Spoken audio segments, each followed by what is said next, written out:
നമസ്കാരം. ഇന്നൊരു കഥയായാലോ? അതും ശിവഭഗവാനുമായി ബന്ധപ്പെട്ട്.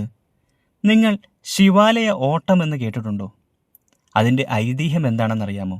ഇല്ലെങ്കിൽ ഞാനത് പറഞ്ഞു തരാം.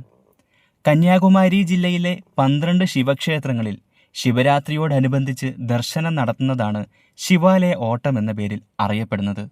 ഇതിനു പിന്നിലൊരു കഥയുണ്ട്. ശിവഭക്തനായ വ്യാഘ്രപാദ മുനി മുജ്ജന്മത്തിൽ ഗൗതമമുനിയായിരുന്നു. അദ്ദേഹം ശിവനെ ദീർഘകാലം തപസ് ചെയ്ത് 2 വരങ്ങൾ സമ്പാദിച്ചു. ഒന്ന്, കൈനഖങ്ങളിൽ കണ്ണു വേണം. ശിവപൂജ ചെയ്യുമ്പോൾ ശിവലിംഗത്തിൽ പോറലേൽക്കാതിരിക്കാൻ. അതുപോലെ ഏതു മരത്തിലും കയറി പൂജയ്ക്ക് വേണ്ടുന്ന പൂക്കൾ ശേഖരിക്കാൻ പുലിയെപ്പോലെ നഖമുള്ള പാദങ്ങൾ വേണം. ഈ വരങ്ങൾ സിദ്ധിച്ചതിന് ശേഷമാണ് അദ്ദേഹത്തെ വ്യാഘ്രപാദ മുനി എന്ന പേരിൽ അറിയപ്പെട്ടത്.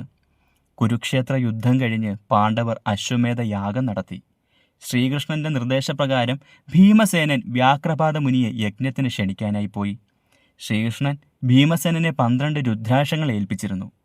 ഭീമൻ നദീതീരത്ത് തപസ് ചെയ്യുകയായിരുന്ന വ്യാഘ്രപാദ മുനിയുടെ അടുക്കലെത്തി. തപസ്സിൽ നിന്നുണർത്തുവാനായി ഗോവിന്ദ ഗോപാല എന്ന് വിളിച്ചു. ശിവഭക്തനായ മുനി വിഷ്ണുനാമം കേട്ടു കോപിച്ചു. ഭീമന്റെ പുറകെ ഓടിച്ചെന്നു. ഭീമൻ ഓടുന്നതിനിടയിൽ കൈവശമുള്ള രുദ്രാക്ഷത്തിൽ ഒന്ന് ഒരു സ്ഥലത്തു വെച്ചു. രുദ്രാക്ഷം ഒരു ശിവലിംഗമായി മാറി. ശിവലിംഗം കണ്ട് ക്രോധം ശമിച്ച മുനി കുളിച്ച് ശുദ്ധനായി വിഗ്രഹത്തെ പൂജിച്ചു. ഇങ്ങനെ 12 രുദ്രാക്ഷവും ഉപയോഗിച്ച് ഓരോ ശിവലിംഗ പ്രതിഷ്ഠയും ഓരോ ക്ഷേത്രമായി തീർന്നു. എന്നിട്ടും മുനിയുടെ കോപത്തിന് അവസാനമുണ്ടായില്ല. ഭീമൻ ശ്രീകൃഷ്ണനെ ധ്യാനിച്ചു. കൃഷ്ണൻ മുനിക്ക് ശിവന്റെ രൂപത്തിലും ഭീമന് വിഷ്ണുവിന്റെ രൂപത്തിലും ദർശനം കൊടുത്തു. അങ്ങനെ ശങ്കരനാരായണ പ്രതിഷ്ഠയുണ്ടായി. മഹർഷി തൃപ്തനായി.